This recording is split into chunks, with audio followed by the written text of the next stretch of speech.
Hey everyone, welcome to another episode of Bulls Talk Podcast.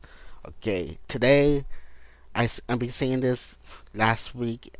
Heck, I even said the last 2 weeks actually that I'm gonna do like a tribute and talk about best moments and memories regarding both Joakim Noah and Derrick Rose, which now both are no longer playing for the Chicago Bulls. Both will be playing for the New York Knicks for this season, for this coming new season. And now I'm gonna go ahead and talk about it.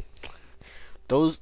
Well, first let's start with those two. Both Joakim Noah and Derrick Rose have a great bond. There's no secret about it.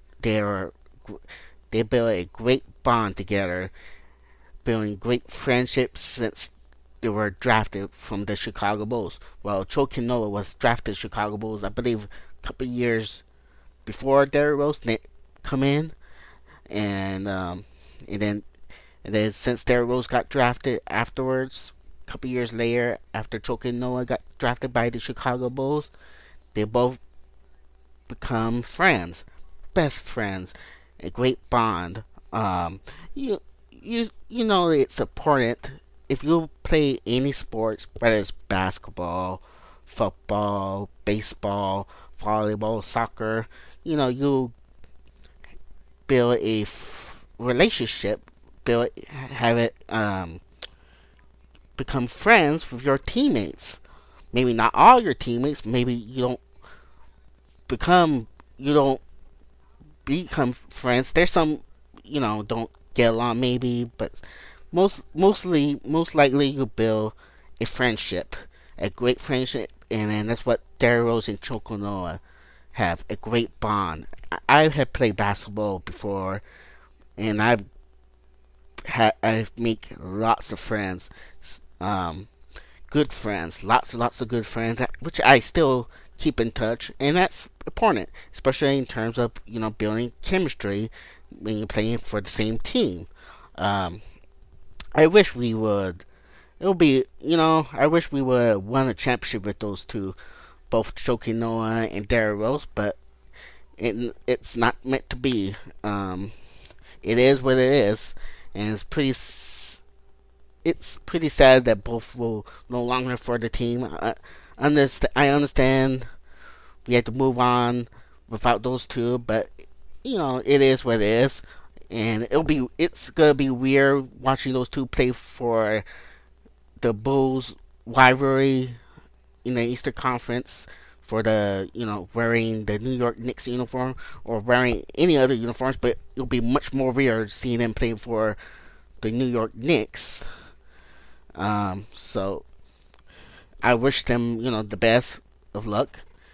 Great bond, great friendship. It's no secret that Joakim Noah even stated in the press conference when they introduced him.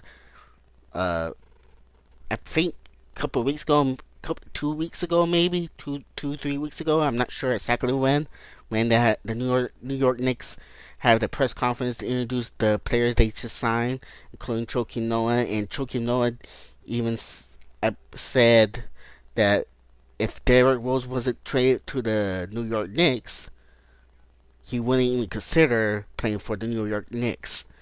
And that's tell you something. Like I say, they have a great bond. They built a great relationship when they were for many years playing for the Chicago Bulls. And Derrick Rose is the one that want Joakim Noah to play for the New York Knicks with him. And there you go, they're teammates again for this coming season. Uh, let's start talk about Joakim Noah. I would say Joakim Noah is one of my favorite player that played for the Chicago Bulls. And he's all heart. Um, he's a warrior. He brings a lot of energy doing the little things, doing the dirty work. He's not flashy. He won't score many points every game, but he will do the little things that help you win games, play defense, dive, lose balls, rebound, um, those kind of things, block shots, steals. Well, maybe not. Well, yeah. That's- I apologize for it. Um, yeah, he's just he. I remember back in 2000, I believe it was 2007, on the NBA draft. The Chicago Bulls owned the number ninth overall pick. Now, keep in mind that at the time, the New York Knicks traded their first round picks to the Chicago Bulls for the Eddie Curry trade deal, which Chicago Bulls owned owned that pick, which is the number ninth overall pick in the 2007 NBA draft. How ironic, because if New York Knicks didn't trade that pick, they would own the number nine overall pick, and who knows who they would select? Maybe they select Joakim Noah. That's pretty ironic. After after I just think about it and realize that, just now that New York Knicks traded that pick to the Bulls for the Eddie Curry trade, and now, anyways, that's the 2007 NBA draft, number nine overall pick. At that time, to be honest, I don't know who I want the Bulls to draft that year. Obvious, in my dreams scenario, hope, which is a pipe dream, I was hoping the Bulls trade it up to draft at least Al Horford or, of course, Kevin Durant, but that's very unrealistic and not gonna happen. I know that, understand that, but that's my dream scenario. But with the number nine overall pick, I don't know who I would want the Bulls to select. I know there was discussion. I remember there's discussion on the Chicago Bulls message board on the realtm.com, even on the ESPN forum, on the Chicago Bulls sub forum, that and some Bulls fan I used to chat with on the MSN Messenger, there's a lot of some suggestion that they want the Bulls to draft Spencer Hawes, who is also played the same position of Joakim Noah and same draft class with Joakim Noah. And me, I wasn't sure about Spencer Hawes. I probably won't be against it at that time. Same apply if the Bulls select Joakim Noah, but even though Joakim Noah seemed like a Bulls John Paxson type of player, 4 years college, high character, that kind of stuff. Um, and Spencer Hawes, he's a good player, but nothing special. Same with Joakim Noah. Um, if you look back, if the Bulls actually select Spencer Hawes, I don't want to be too upset, but I won't back then, of course. If you rewind back, good thing is we didn't really select him because Joakim Noah was a better player than him at the time. The only thing that Spencer Hawes is better than Joakim Noah is that he's more a offensive player, while Joakim Noah is a better defensive player and a better rebounder than Spencer Hall. But anyways, I remember about those discussions regarding that some Bulls fans want the Bulls to select Spencer Hall with the number 9 overall pick in the NBA draft back in the year 2007, and then come the draft time that the Bulls select Joakim Noah, which shouldn't be surprised because it's a John Paxson type of move, type of player.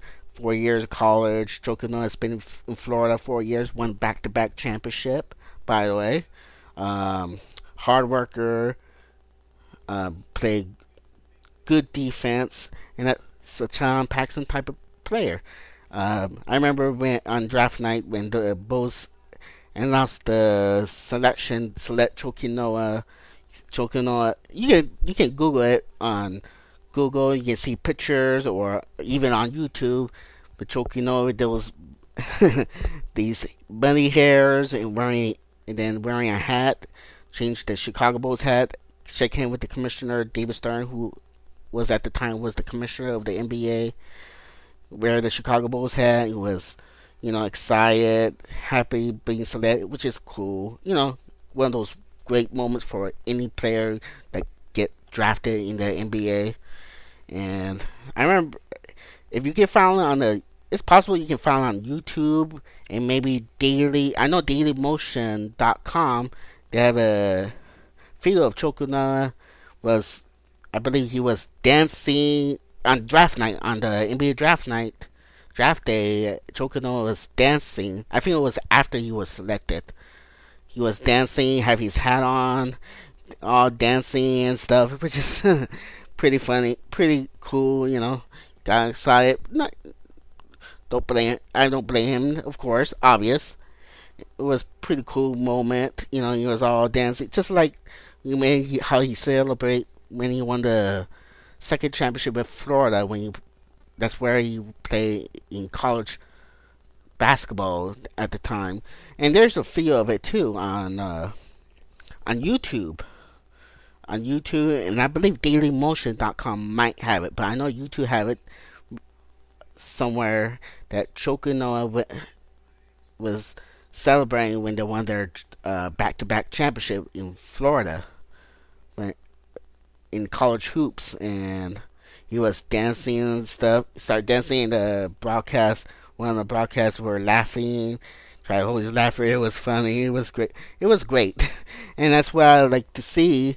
I was hoping with the Bulls win the championship with Joakim Noah. Can you imagine if the Bulls won the championship? Joakim Noah will will celebrate like it's 1999, and I would do the same thing. I would celebrate watching any of my favorite teams win a championship. That's what all fans want, to see our favorite team to win the championship. Can you imagine that, win the championship with Joakim Noah? That would be awesome to see, and that's what I love to see. But like I said earlier, it's not meant to be. Um, what else? And I say this, he's all heart, bring a lot of energy, a lot of emotion. He's an emotional player, hard worker, and one of my favorite Bulls player uh, that I have watched. Um, I have a jersey of him. I own a jersey of Joakim Noah Chicago Bulls jersey, which is one of those. It's a black jersey, swingman black jersey, and I just wear it just this past, when was it? This past Friday. Yeah, it was on Friday. Last Friday, I just wear it, and I have his jersey. I believe it was like a few years ago. I think it was that year he won the, either he won the year he won the Defensive Player of the Year, which is 2014, or the year before that. I can't remember when, which exactly, but I know it was a few years ago. And but anyways, he's a player who will, like I say, he's not a scorer that will score many points per game, like 20 points per game. But he brings, he on the court, he make a impact for the Chicago Bulls. It helped them win games. He was a defensive player year back in 2014, rightfully so. He was the NBA star, All Star 2 times, both 2013 and 2014, rightfully so. Man, it was his great years. He make an impact for the Chicago Bulls organization, and not just only the organization, just also the community in Chicago, which I believe he has the fundraiser he has in Chicago, which he still will have his fundraiser in Chicago, which is what's that fundraiser exactly? That fundraiser, if I remember correctly, the fundraiser is about man, it's pretty much dawned on me right now for some reason, but I apologize for it. But the charity, he do lots of charity work, fundraiser in the Chicago, in the community in Chicago. I believe it's something to do with violence, if I remember correctly. I apologize if I'm mistaken. So let me know what exactly. I don't want to. I try to look it up, but as of this time, I'm gonna go ahead and move forward. But anyways, he's the type of person you want to hang out with too. I never met him, I wish I have. You never know. Maybe someday down the road, you never know. He seemed like a cool person to hang out and have a chat. Talk about, talk things. You know, that kind of stuff. It's cool guy to to hang out with. You know, um, you know, if he doesn't play for your favorite team, you will hate him. Rightfully so. But when you play on your favorite team, you will love him. The way he brings to the table. He won't score 20 points per game, but he will bring his heart. He will bring his energy intensely. He will do the dirty work. Um, dirty work. He will do the little things that he will impact the teams to win games. Um, I remember statistically, I remember he averaged like pretty much double back in the 2013 and 2014 season, even the 2012 and the 2013 season as well. He was in the 2012 2013 season. That's when he start. He step up. Well, I wouldn't say step up, but he played like an all-star.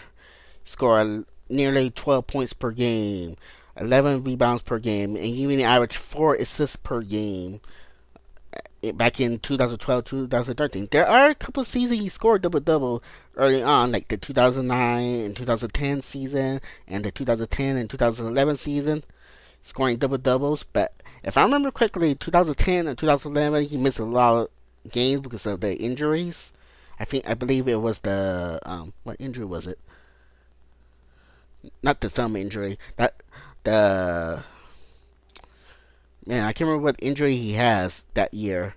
Back in the 2010, that's when Tom Thibodeau coached the first year with the Chicago Bulls. That year, Derrick Rose won the MVP, the youngest player in the league that won MVP. Um, I forgot what injury he has. Joakim Noah has back in the 2010-11. He only played only 48 games because of the injuries, but he still averaged double double. Uh, which he averaged like almost 12 points per game and 10 rebounds per game. And but anyways, he was what is your favorite moment? Your favorite Joakim Noah moment that played for the Chicago Bulls, playing for our team. What's your favorite Joakim Noah? Please drop that post a comment on my YouTube channel. Post a comment and give me what's your favorite moment of Joakim Noah. Even tweet, which you can follow me on Twitter, PDH10, and tweet me what's your favorite moment of Joakim Noah when he played for the Chicago Bulls. Let me tell you mine. Man, there's tons.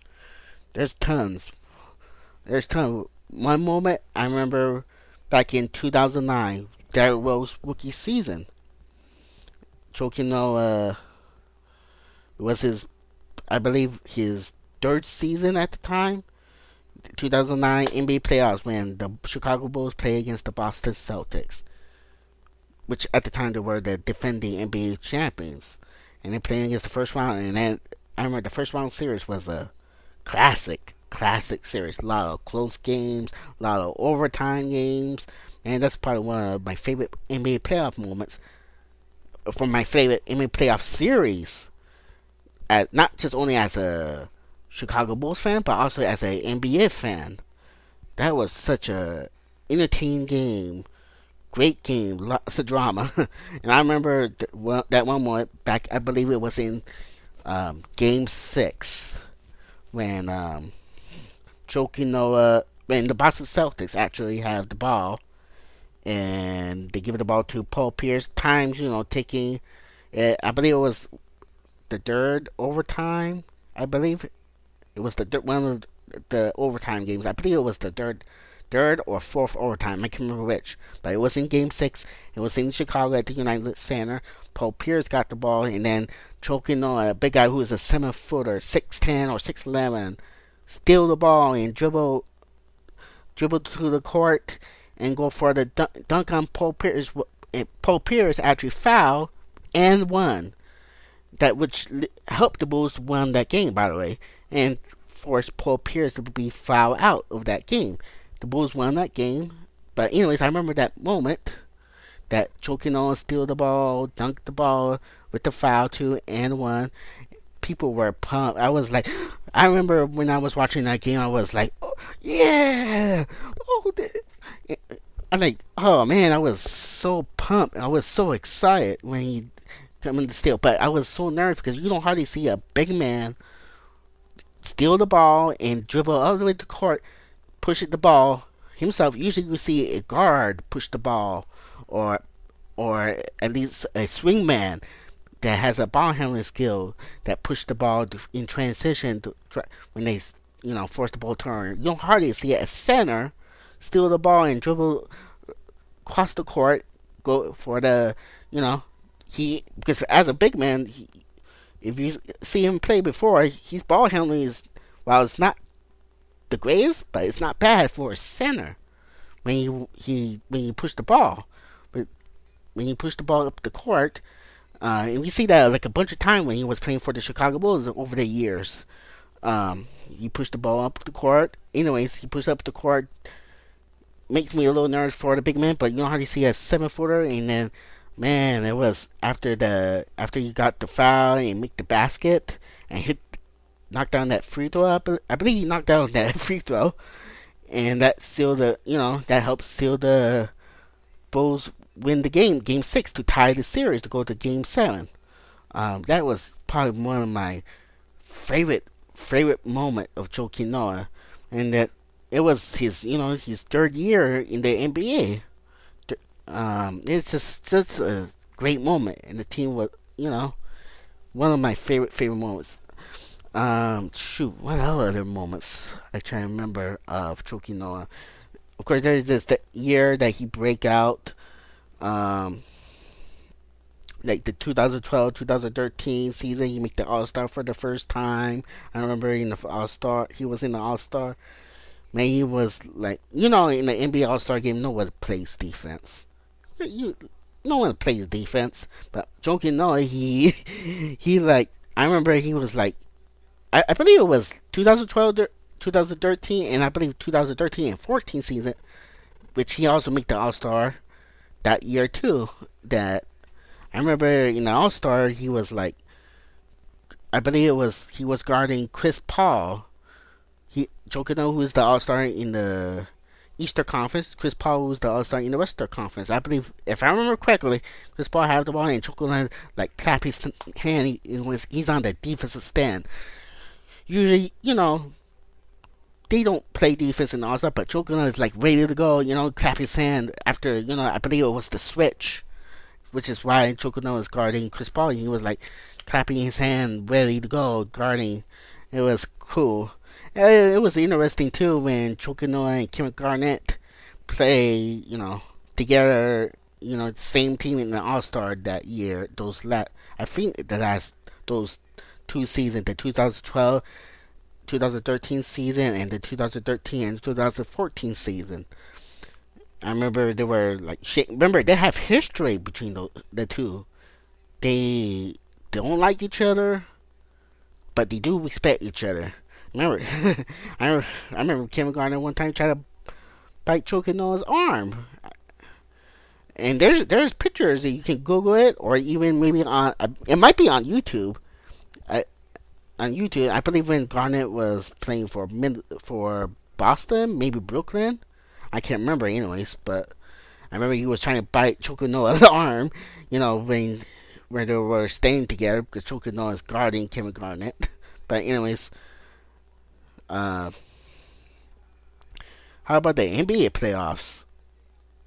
I try to remember what year was it. What year was it in the playoffs when they played against the Brooklyn Nets? Now, man, the Bulls were dealing a lot of injuries. Just like nothing new really, but the last past few years, and Joakim Noah was dealing with the injury that year too, dealing with the plantar fasciitis on his foot. But Joakim Noah, because that series went to Game 7 when the Chicago Bulls played the Brooklyn Nets, which they're playing in Brooklyn, do or die for both teams. remember Brooklyn have what do they have? They have oh man, Derrick Williams. I believe they have Joe Johnson and Brook Lopez, which they have more talent. The Bulls were without Derrick Rose with that serious knee injury, without who else? Without Luol Deng because of the spinal tap. They were outnumbered, and then in Game Seven, Joakim Noah, was playing out through his injury with the plantar fasciitis. Um, he in Game Seven he stepped up. I remember that. I can't remember the statistic wise, but I remember he put up double double. He was making an impact. Thanks to Nate Robinson back in what game was it? Game four, maybe game five or game six. I can't remember which game. Remember one of those games that overtime they're playing in Chicago after CJ Nate Robinson explode and CJ Watson missed that dunk at the time. Nate Robinson scored, keep scoring. He was hot, and then that put the Bulls up 3-1 series. However, Brooklyn come back to tie the series. But Game 7, Joakim Noah and even Marco Bellinelli make an impact in Game 7. It's Joakim Noah, who's, he's born in New York, step up playing against his hometown, his hometown, but help out the Bulls to win the series, to close out that series, to eliminate Brooklyn. I can't remember was the statistic in Game 7 against Brooklyn, but it's probably one of the great moment, even though we don't have no shot winning the championship because those injuries hurt us. And Joakim Noah is a tough player. He's bringing toughness over the years, dealing with all those kind of injuries.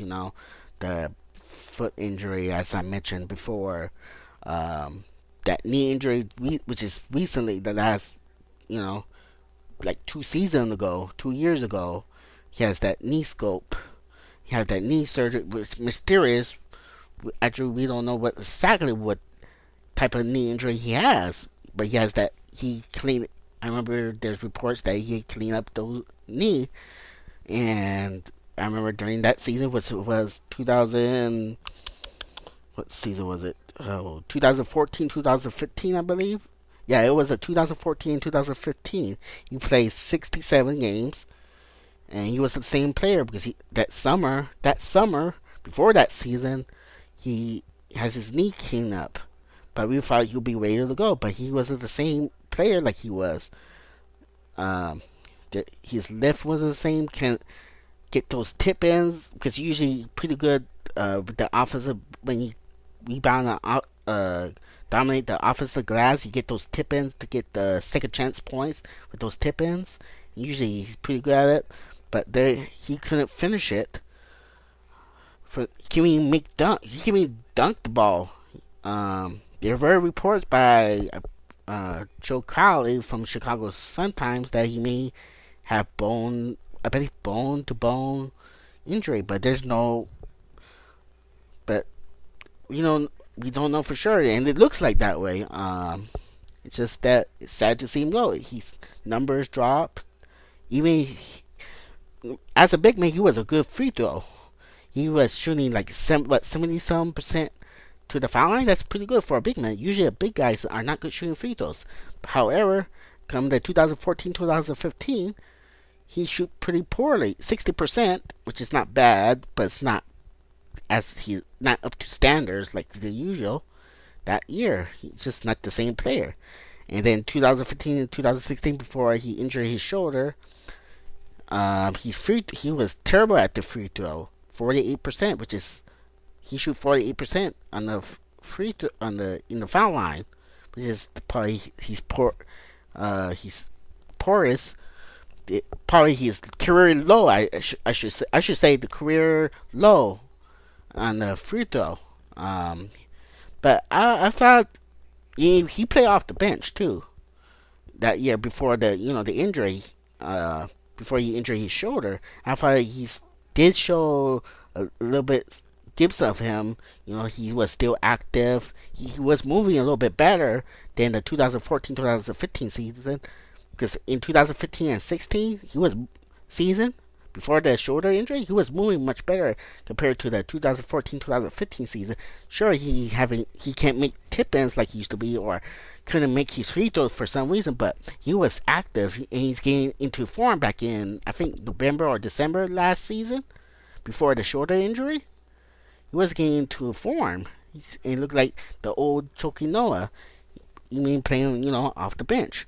But then injured his shoulder, out for the season, which is a bummer, and which is the last we see him play for the Bulls. I think his last game was it was remember, he injured his shoulder against the Brooklyn Nets, and then I think two weeks later he come back, play against the Dallas Mavericks. His first game back, he injured that shoulder, had to have surgery, out for the season, which is a bummer, and it sucks, completely suck that it was his last game playing for the Chicago Bulls.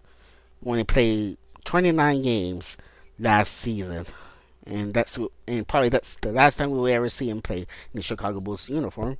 Now playing for the New York Knicks, but it is what it is, man. It's sad. He's a lot of Bulls fan. He's a fan favorite for the Bulls, and I hope when the Chicago Bulls play the New York Knicks this season in Chicago, I hope they give him and even Derrick Rose a rightfully deserved ovation. I will. I will clap my hand. Obviously, I'm rooting for my team, rooting for the Chicago Bulls once the game start. But I will once he introduced, he deserved a applaud from the crowd because of his hard worker playing, showing toughness, playing like a warrior, man, to help his team to win, and he deserved that moment. Same applied with Derrick Rose. Um, Now let's talk about Derrick Rose. Where do I begin? Uh, where do I begin? Let's start with the 2007-2008 season. Remember, it was like I remember that year was the most probably disappointing season.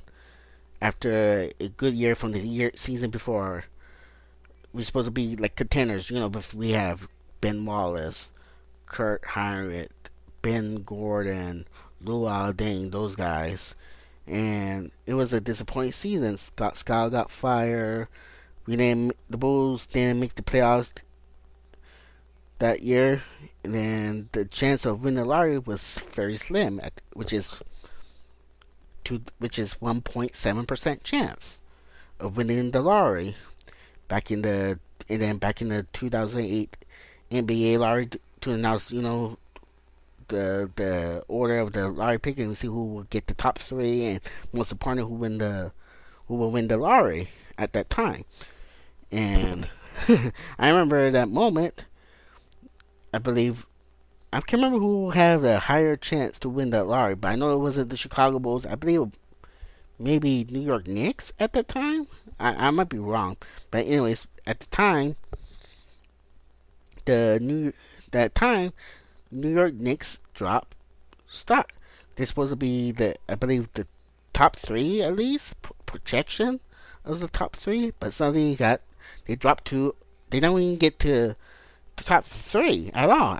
I believe they got the number 5 overall pick for the New York Knicks, if I remember correctly, back in the 2008 NBA draft, and I remember I was I was like, oh crap, meaning the Bulls move up. And Knicks dropped down, and I remember Knicks fan I used to chat with on the MSN Messenger were pissed off. I remember when the poster the NBA draft is rigged. It was mad, and I remember you can search on the YouTube video that with the expression of Mike D'Antoni, who was the head coach for the New York Knicks at that time, when they announced the Knicks got I believe it was number 5, maybe number 6 overall pick back in the 2008 NBA draft. Please correct me if I'm wrong, which draft pick they have. This is without me looking which I should have. But you know what? I probably could look like right now, since I'm more curious now. Um, Back in the 2008 NBA draft, I believe the New York Knicks had. Let's see. I apologize. Yeah, they got the number six overall pick. They were dropped to the number six overall pick. I remember, and you can, and like I said, you can search it on YouTube. It might be still be on YouTube. I know it was before. I don't know if it still is. It, that when they announced that New York Knicks got the number six overall pick, well, before they announced the number six overall pick, Mike D'Antoni was all smiling and stuff, and then after they announced the Knicks got the number six overall pick, that they're not gonna get the top three. Mike D'Antoni smiled. He's look of his face, his expression of his face changed like that. Quickly as snapping your finger. He was look pretty sad and mad. I was laughing. I remember on that YouTube video that one fan like laughing at Mike D'Antoni like ah. It was funny. Yeah, it might be still on YouTube, so you can check it out. But anyways, and then there's the top three who could win the lottery: Minnesota Timberwolves, Miami Heat, and the Chicago Bulls. I was like, oh, and now I'm not getting my hopes up at the time to win the lottery because but I was completely we could be in the top three, 1.7% chance of the Bulls winning the lottery. They announced, they announced Minnesota getting the number three pick and then number two overall pick, Miami Heat. The Bulls won the lottery.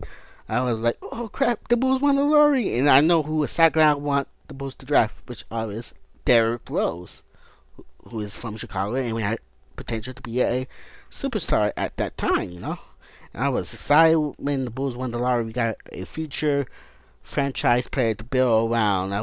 Oh man, I was excited, and I remember one of the posters who posted another message board, not from Will GM, but from a different message board, saying that the NBA draft was rigged because the Bulls won the lottery, and then they probably got drafted the guy from Chicago, Derrick Rose, and another poster was like was mad, who is also a New York Knicks fan, by the way, was upset saying the lottery is rigged. There's some other team fans think the lottery was rigged that year.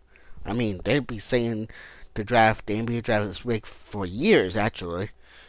But anyways, I want the Bulls to draft Derrick Rose at the time, and I remember there's discussions that the Bulls made reports that Bulls could select Michael Beasley with the number one overall pick. If they were to select Michael Beasley with the number one overall pick, I would be pissed off. Michael Beasley, at the time I could see him as a all-star, but not a franchise player that can make an impact to help the team. That's why I see Michael Beasley just an all-star, maybe potentially all-star, but not as a superstar. There's a difference between all-stars and superstar. Yes, superstar makes all-star, but let me rephrase that statement. I don't see Michael Beasley as an impact player. Maybe make all-stars here and there, but I will be upset if they select Michael Beasley because I don't see him a franchise player. Not like Derrick Rose, LeBron James, Kevin Durant, at the time, And I was hoping the Bulls select Derrick Rose. There were discussion about it. I remember there were discussion from the WealGM.com Chicago Bulls forum. Even there's some reports from the media, possible that Bulls were discussion of selecting Michael Beasley with the number one overall pick. And I said, I don't take it seriously because I think that reports may be false. They're more like a smoke screen. But I remember I was in the MSN Messenger chat room with a group of people and mentioned about Bulls selecting Michael Beasley. And I was like, they better not. That's what I said. But I don't think they'll select him. I think they'll very likely will select Derrick Rose with the number one overall pick. It's more like a smokescreen, probably. And they did in the 2008 NBA draft. They select Derrick Rose, and I yes, they actually select him.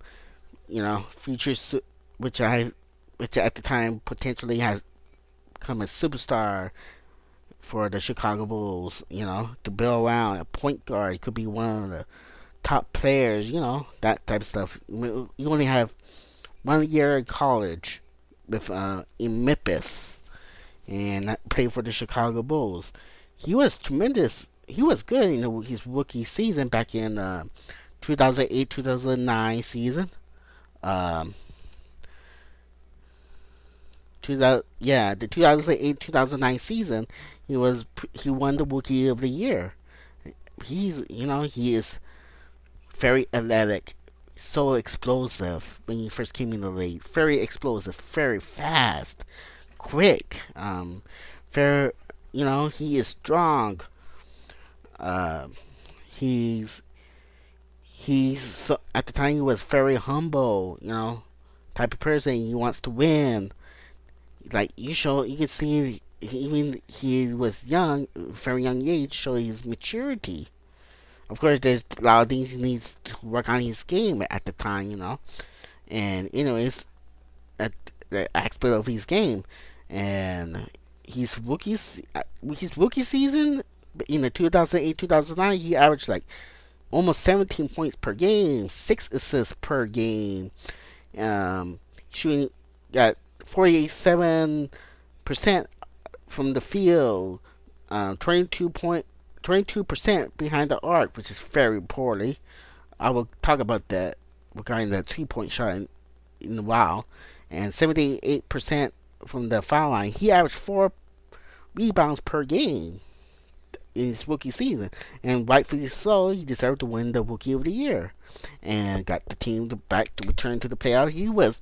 I remember the game one, the Boston Celtics, when they played the Chicago Bulls playing against the Boston Celtics in the 2009 NBA playoffs in the first round.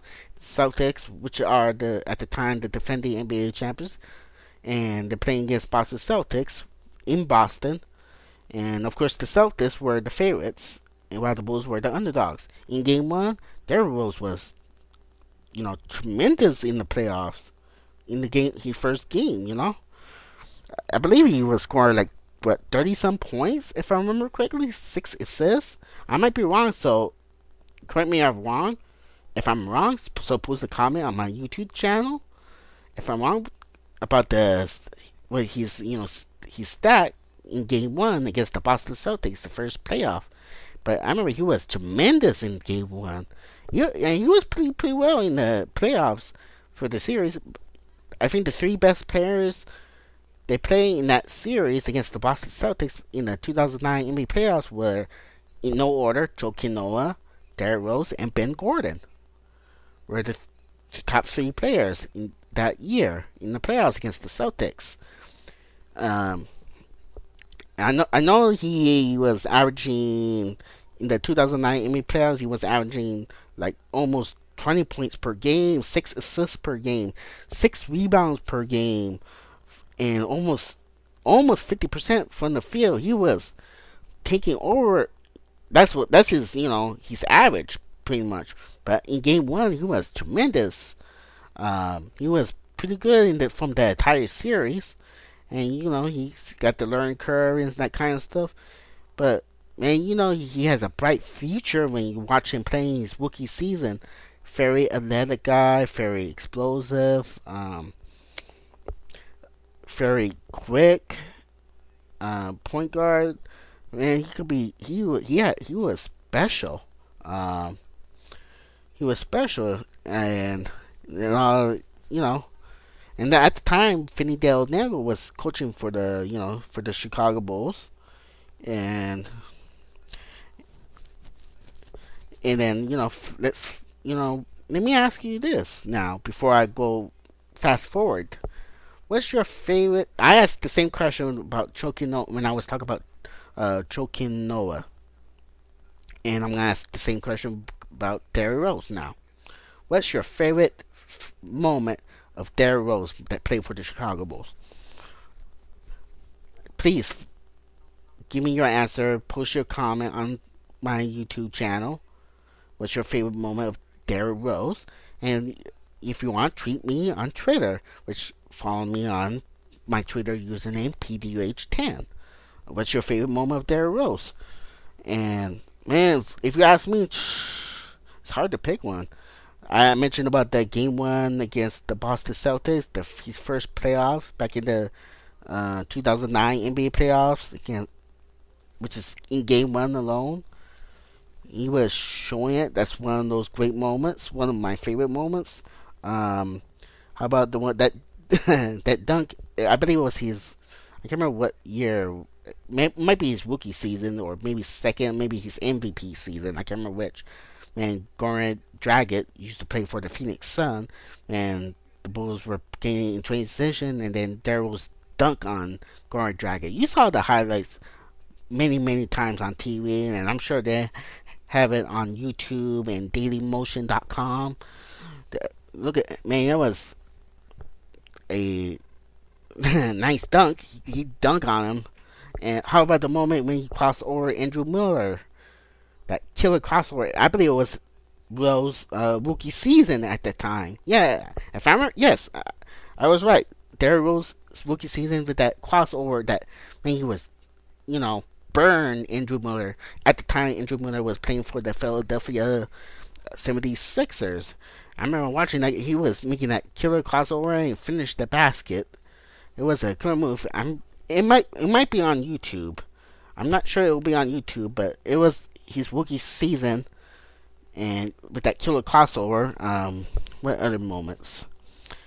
These game-winning shots. How about that game-winning shot against the Milwaukee Bucks? I think it was like the year after he won the MVP. It was the lockout season, the short season, and Derrick Rose shoot the three and hit the game-winning shot against Milwaukee Bucks in Milwaukee at the time. Won that game, and Rose, after he made the shot, he was like, with the emotion, with his expression of his face, got the, if you saw it, what I'm talking about. What else? What other moments? Man, there's, like I say, there's so many. Of course, there's his MVP season, which he was the youngest player in the MVP season. Let's talk about his MVP season. I want to get this out in. I want to get something off my chest regarding the MVP season. Man, they announced this is back in 2010, 2011 season when he averaged 25 points per game, 4 rebounds per game, 7.7 assists per game, which is almost 8 assists per game, 1 steal per game. He was shooting 85, almost 86% from the free throw line, 44% from the field, 33% behind the arc. And this is the first year Tom Thibodeau was coaching for the Chicago Bulls. Derrick Rose played basically 81 games that year. He won the MVP year. And I remember this, when they announced that they announced that Derrick Rose won the MVP. I remember some idiots. Yes, I'm gonna call those people out. Those idiots, other fans that think that Derrick Rose doesn't deserve to win the MVP. I will say this: they don't know that year. That year they say he doesn't deserve to win the MVP. That year that boiled me. I'm gonna be honest, that boiled me really, because they don't know what they're talking about. I remember those criticized, and there's some media think so too. Think Daryl doesn't deserve to win the MVP, but just like the other fan base, some other people, they don't know what they're talking about. Just talking out of their, what. That year, remember, MVP is based on regular season performance. Period. There's a reason why they do. There's a reason why other awards that's percent only based on regular season, not based on the playoffs.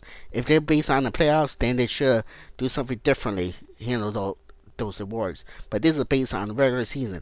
Was Derrick Rose yes, sure, the Bulls didn't go to the finals. Yes, sure, the Bulls didn't win the championship that year. They went to the conference final.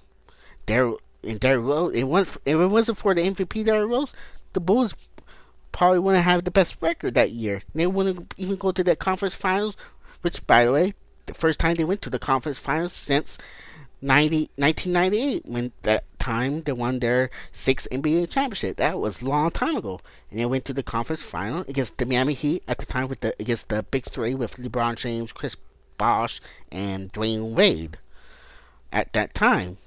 And Bulls rightfully deserve to win MVP based on the regular season performance. The MVP awards they given every year is based on the regular season, not playoffs. Based on the regular season. So Derrick Rose deserved to win the MVP. If you still think he doesn't win the MVP that year, then you're an idiot. Sorry I say this, but you're an idiot. Now now I got that out. And I apologize. Cause I remember that critics. It just boiled me what they talking about. That year Derrick Rose deserved won the MVP that year back in the 2010, 2011. If it weren't for him, the Bulls wouldn't go that far. Derrick Rose wouldn't go to the conference finals. It'll be not, yes, don't get me wrong. NBA championship is the goal. There's no doubt about it. And there's only one team winning the championship. Yes, the Bulls lost, got eliminated. So ain't another team that year that didn't win the championship that year. It is what it is. But yet, Derrick Rose was tremendous that year in the MVP season. It's the same. It's a shame that, just like Joakim Noah, the injuries killing, and that lockout the short season, Derrick Rose was doing, those all kind of injuries back in the 2011, 2012, turf toe, sprained ankle. I believe he sprained both of his ankles, if I remember correctly. And then also he deal with back spam. He dealing with a back injury, pulled hamstring. I believe both hamstring, if I remember correctly. Man, he doing all kind of lower body injuries that year in the short season, which is 2011-2012 season. And if I remember correctly, the short season was only 41 games, maybe? I can't remember exactly how many games, but it was a short season. Derrick Rose missed some games because of the injuries. And, he was averaging almost 22 points per game, almost 8 assists per game, and 43% from the field. Excuse me. And before those injuries he dealt on the short season, the lockout season, he was showing some improvements. I don't know how to explain it, but there were some improvements he shows with his playmaking ability. Before he was dealing those injuries in the 2011-2012 season, he was improving his playmaking ability. He was averaging nearly almost 8 assists per game, and his defense, of course, improved, especially the first year when Thompson was coaching. His MVP season was showing improvement in his defense, which I should have brought up before on his MVP season, which I am bringing up right now. That he was really determined to play good defense, and he was showing improvement on the defensive end. Before those, injuries, and showing, improvement, his playmaking ability. And then of course, those tear his ACL in the first round playoff series against the 76ers. The Bulls were the number 1 seed in the Eastern Conference. Derrick Rose was tremendous, by the way, before he tear his ACL in Game 1 against the 76ers back in 2000, what was it? 2011? No, 2012 playoffs, actually. It was the 2012 NBA playoffs. He was tremendous. He just come back from the injury. He wasn't efficient at the time, 39%, I believe, from the field, but he was attacking the basket. He was almost nearly triple double. Now and then then a tragic happened, injured his knee, And a lot of people want to blame Tom Thibodeau because that he should have benched Derrick Rose when he had a chance when the Bulls was in the lead by double digits. There's no way the 76 would come back when the lead was safe for the Bulls. And let me tell you about those people. Let me tell you this. Even if Tom Thibodeau were benching Derrick Rose the last couple of minutes of the game, it could happen. It may happen the next game. It may happen in game 2. It may happen in game 3. It's bound to happen. I hate to say it, but it was bound to happen. Especially all those. If you think about it and you do the research, all those injuries he was dealing with all those kind of injuries during that year, it was bound to happen anyways. Even if Thibodeau decided to bench Derrick Rose in game 1, he may not get injured in game 1, but he could get injured the next game. That's a possibility. It was bound to happen, and then he was dealing. It's tough. I feel for Derrick Rose dealing all those kind of injuries the last few years. And then the injuries left and right, tear his ACL, tear his other ligaments. Uh, it's just full of bad luck. It is what it is. It sucks. Injuries is part of the sport. And what boils me the most, and you see it on people post on Facebook, on the NBA Facebook page, the Chicago Bulls Facebook page, the ESPN Facebook page, on Real GM message board, whether it's a Chicago Bulls forum or other forums, on Real GM or or on Twitter or other message boards, that when Rose doing all those kind of injuries left and right, idiots, there are idiots who make jokes regarding the injury, that Derrick Rose injury, and that makes me sick. It makes me sick to my stomach. You don't have to like that player, and that's fine, and that's understandable. You don't have to like that player, you don't have to cheer for that player, but making jokes regarding any players getting injured, that's not cool. That's nothing to laugh about. It's not even funny in the first place. Players sacrifice all the time dealing with injuries. Their players get lucky to become healthy, and that's great. But some players are not lucky in dealing with all kind of injuries with their bodies. That's nothing to laugh about, period. People who make jokes about regarding any players with injuries are idiots. Stupid idiots. That is the bottom line. There's nothing to laugh about. Every time I see posts, and even today nowadays still, there's people even make jokes. Even there's like memes, like memos, to make jokes regarding Derrick Rose getting injury and make it like an injury joke.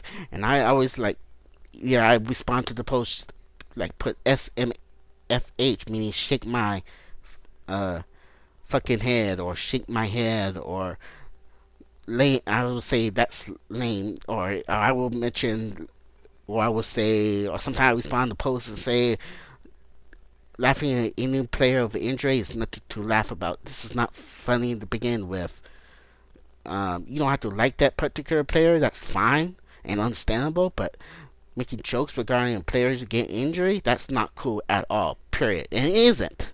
It just boils me when there are idiots around this world making jokes regarding any players getting injuries, no matter what. If the player has history of injuries, that's no excuse whatsoever. And people like this, why what's wrong with this world right now?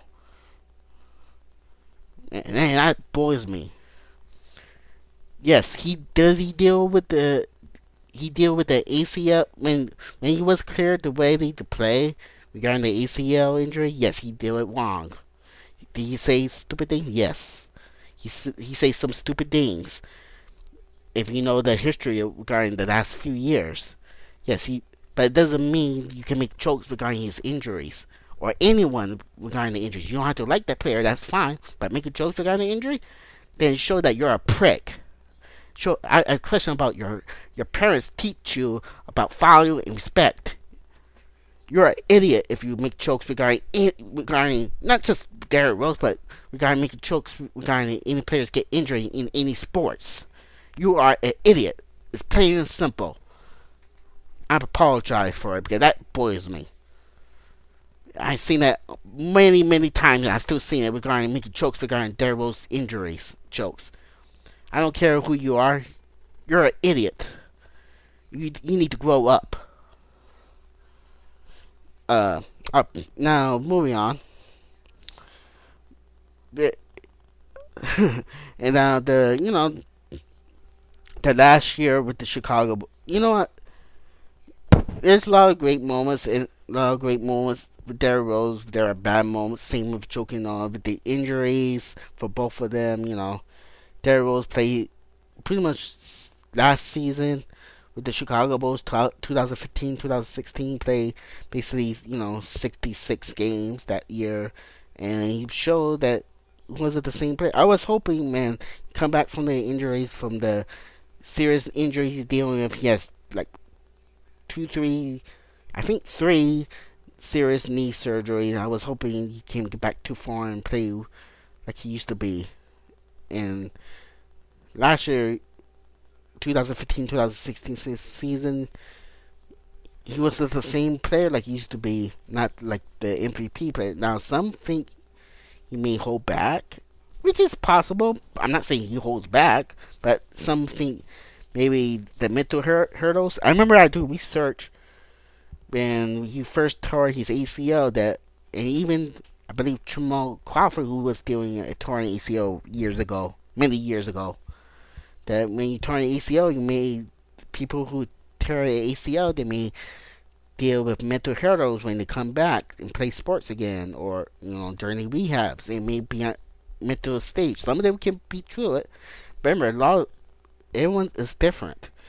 Everyone's body is different, and Rose might be mentally shocked because he's been dealing all kind of injuries, not just one, not just two, but three serious knee surgeries. It's just a tough break he was dealing with. Is he a superstar now? Nope. Does he have a chance to turn around?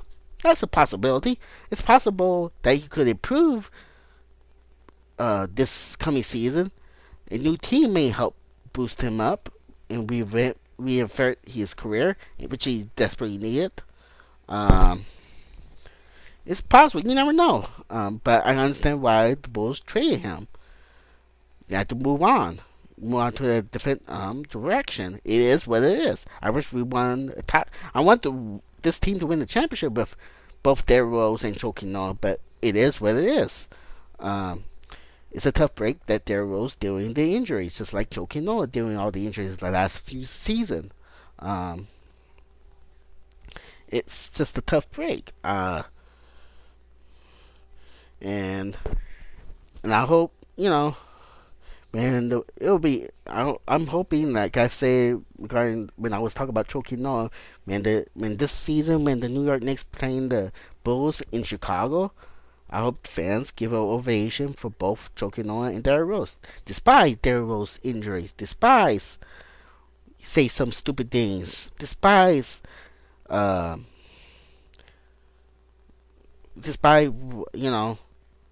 whatever. I hope the fans give some nice applause to Derrick Rose. At least give him some respect. Applause when they first introduced him.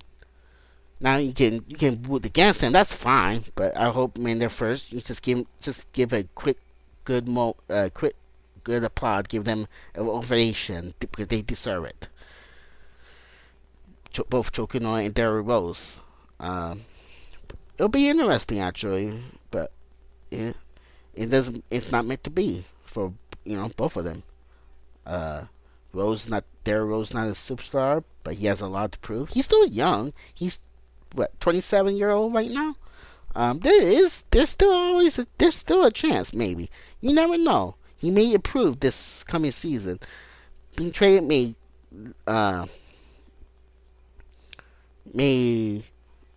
wake him up, and hopefully he will like to turn his career around. The question is, of course, just like Joakim Noah, can he stay healthy? That's the bigger question.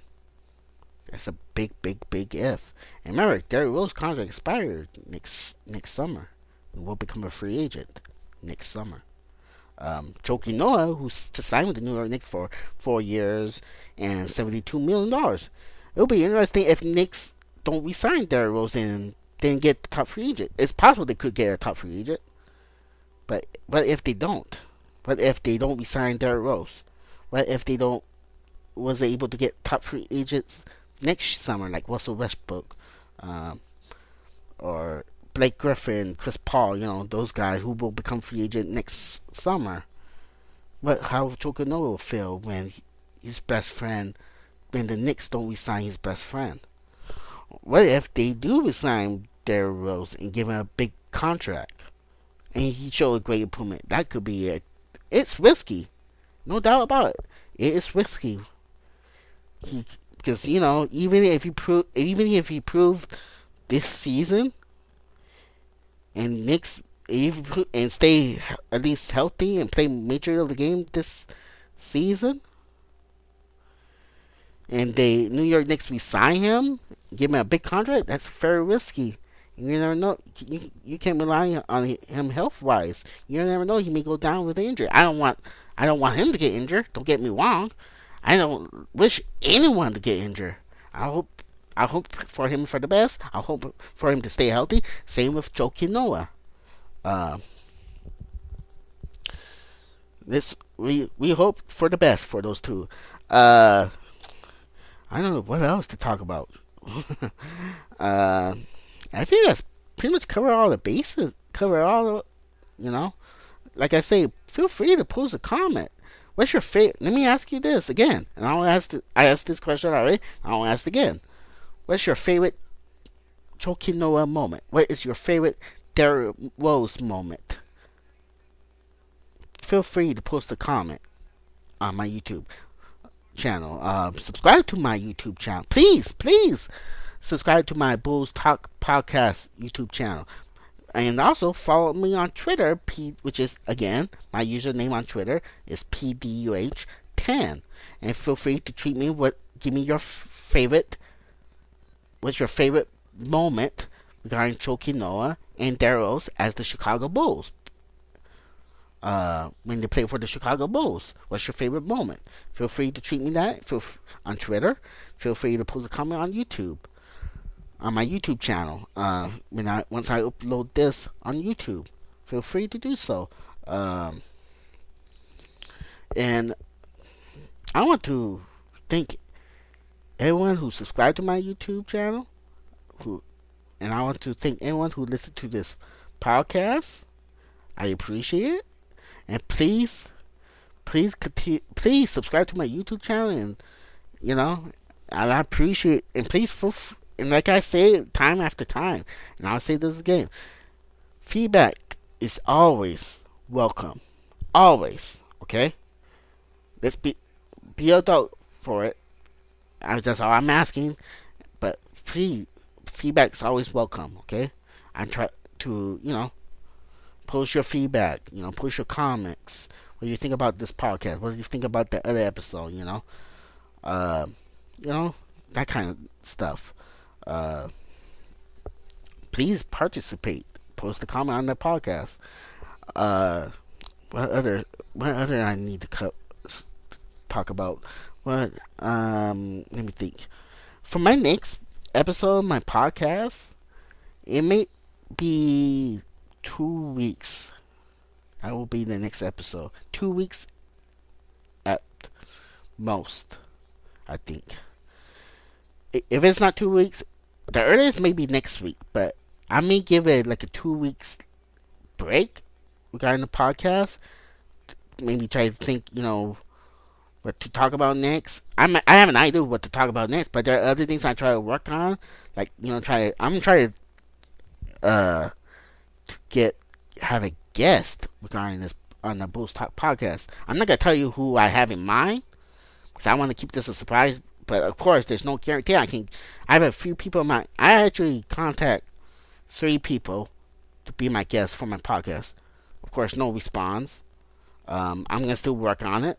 I have other person who for there's a fourth person I have in mind, but I haven't contacted that person or try to see, email that person. I don't know if it's possible, but we'll see. But I'm not gonna tell you who it is.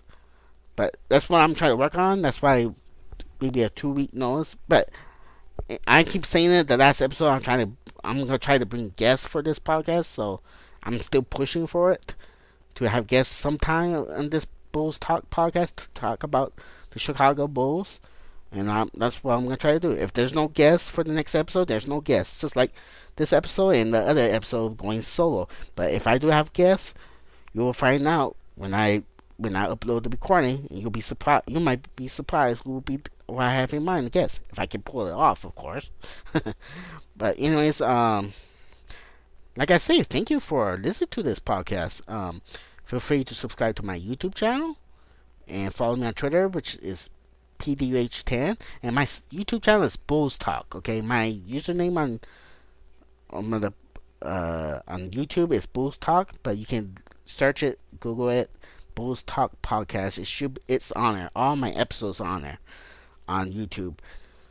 And I'm trying to remember what else. This is probably the longest podcast I ever done since I started.